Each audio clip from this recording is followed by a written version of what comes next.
Hey guys, and welcome back to this channel. In this video I will be showing you guys how you can add a background to your videos on VideoStar. So I'm just going to press this plus button and I'm going to choose this for my video format, and then I'm just going to select a video quickly. So I'm just going to press edit video.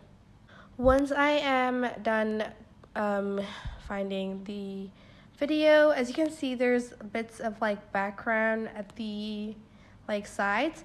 I can choose this to resize the video to fit the whole frame, but I want to add a background, so I'm just going to choose these colors over here, and then I can now just select my background, as you can see, and they already have colors for you to choose from here, but I'm just going to choose this yellow, and then that's it. I'm just going to press make video, and yeah, I hope this tutorial was helpful for you guys. Don't forget to like, comment, share, and also subscribe to this channel if you haven't done that. If you have any questions, just leave it in the comment section down below and I will try my best to answer them all. Thank you so much for watching. Bye.